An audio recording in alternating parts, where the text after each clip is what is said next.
One way or another, you have had to contact customer service for something, whether it be a return, you have a question about a product, something has broken and you can't get it to work. And we all have some type of nightmare experience, or some of us have an okay experience. I'm Beth Motter here with Chris Matistik. Chris, you recently had a friend who had to reach out to customer service. Was it a nightmare experience? Was it a pleasant experience? He's a lovely friend. My friend Kevin. Let me tell you about my friend Kevin. My friend Kevin is highly intelligent, runs his own company, terribly busy. In fact, probably a little bit too busy. So here he was, knowing he had to take a trip from the West Coast to the East Coast. He discovered, because he does research, that where he was going on the East Coast, AT&T had a very weak signal. So, being an intelligent person, he thought, okay, I'll get myself a Verizon jetpack because he had an important Zoom meeting to do with, how can I put this, kind of government figures, important people, right? He had to do this thing with important people. And so he gets to his destination on the East Coast, and the jetpack, for some reason, fails just before his meeting happens. But that's okay. Look, Kevin is sanguine enough, he's worldly enough to know that these things happen. He's not cross, he's not mad. When he gets back, he just wants to see what his jetpack costs him. And he gets an email from Verizon telling him he has to register it. So dutifully, he follows what he thinks are the instructions. He tries to contact customer service. His first attempt, customer service asks him for the phone number attached to the jetpack and his account number. Now, Kevin sort of thinks to himself, well, I don't have those. There's a phone number? I didn't know that.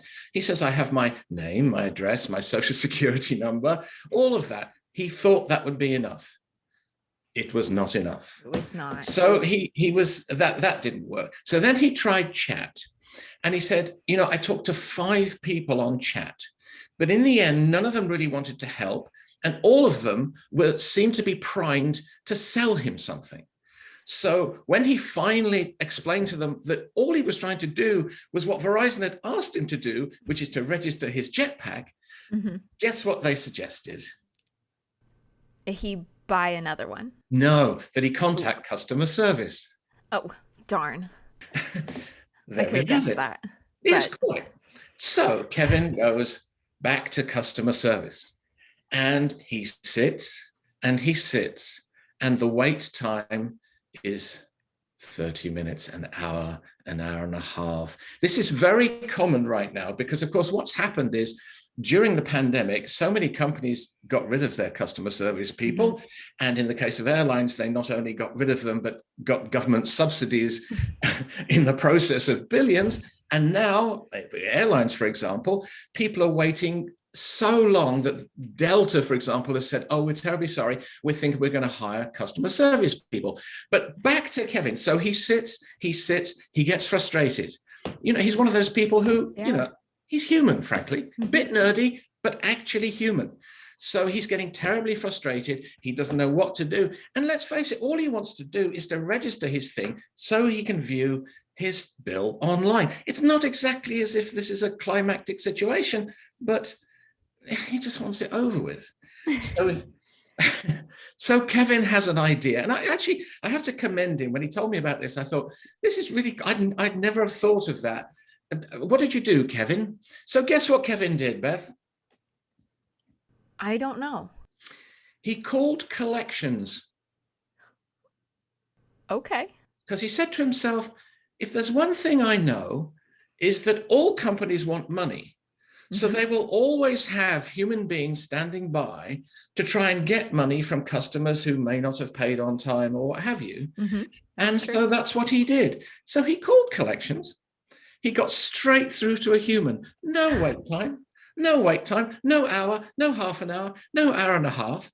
And so I said to him, okay, so you called collections, but they sent you back to customer service, right?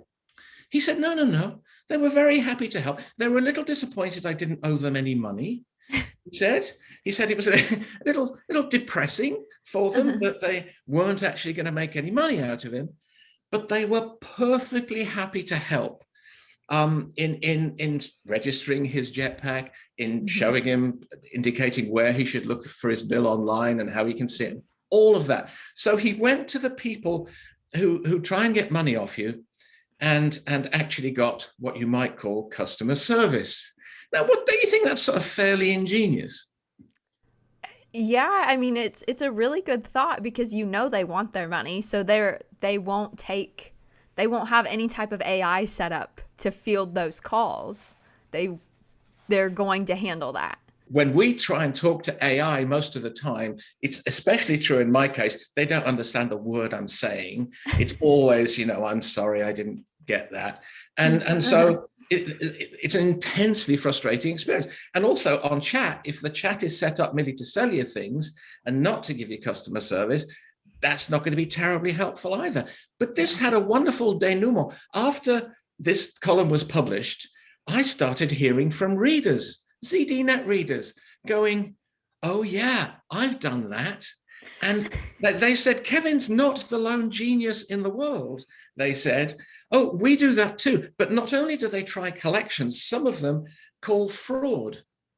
Because a lot of these companies have a fraud department, right? Mm-hmm. So they calculate in their heads simply, where can I possibly get hold of someone who might resemble a human being, who may pick up the phone immediately, and maybe, just maybe, I'm going to get some customer service out of it. I'm almost worried that if enough of us start to do this, they're going to integrate AI or some type of robo chat into these other departments. I'm astonished that I haven't had Verizon on to me yet saying, what have you done to our collections department? Everyone is calling them now to get customer service, where we have a customer service department, to which I would, I guess, reply, yes, but you don't have enough of a customer service department. And it seems your customer service department, as a lot of customer service departments right now, are not giving customers, how can I put this, service. So if the customers ain't getting the service, the customers are going to try whatever they possibly can to achieve their ends. And Kevin, bless him, he was quite proud. I'd say he was quite proud of himself. When I had dinner with him a week later, he was, it's his newfound fame. Obviously, Kevin's not his real name, because if I told you his real name, Verizon would call him and congratulate him. I'm sorry, I meant berate him. But there you go. We have to, when it comes to customer, and a lot of tech companies, this probably won't be the last column I write about imperfect customer service among tech companies, because some of them are not geared to it. Have you ever tried contacting Facebook customer service? Does that even exist? At least they have the excuse, I guess, that you don't pay for their service. But at the same time, tech companies love to make a lot of money with as few employees as possible. And it's almost an ethos with them. Once we get the product out there and people buy it, do we really need to? That's one thing I've got to say that Apple oddly got right. It's when they open the stores, when you can go to a store, when you can get an actual human being to look at your busted phone, it does make a hell of a difference. And they've got years and years. And at the same time, you've got Microsoft shutting down all its stores not so long ago. So it's somehow these companies believe that they're going to be able to offer excellent customer service somehow remotely. We'll see if that really materializes. I won't hold my breath. Really? Yeah, no. Don't think it's going to happen? There's just not a lot of positive customer service experiences out there. Not yet. When was the last positive tech customer service experience you had? Can you even think of one? My Apple Watch at one point unpaired from my phone. It would not pair back. And it was after one of the major updates. And I reached out and had one of them replaced, got a second one replaced, finally reached back out to customer service, and they said, oh yes, this is an update issue. We've junked your watch, for lack of a better term, and they overnighted me a new watch, and it worked perfectly. Wow. And that was, I suppose, from your perspective, That's impressive customer service, right? It was frustrating the first couple times. They just kept replacing it. Um, they kept giving me the same watch back. But when they finally overnighted me, admitted that there was an issue, that there was a mistake on their end from the software update, Right. that that was the positive experience from all of that. Overall, Right, not but in not your great. case, I guess in the end they solved your problem. Whereas Yes, they at least solved it. In Kevin's case, he didn't really have that much of a problem. It was No, Verizon right. telling him what to do, and hmm him assuming that as long as he had his identifying information, such as address and social security, that he would be able to talk to someone. And even that was a problem. So yeah, it's going to be exciting to see how much better this is going to get. The bar is pretty low. So I think we could go up. But like I said, I won't hold my breath. You and I will monitor this as time goes on. That we will. All right, Chris, thank you so much for sharing your friend's story with us. And as Chris said, we'll monitor this. We'll kind of keep our eye on how customer service improves or doesn't improve here in the future. So to keep up with that, be sure to stick with ZDNet.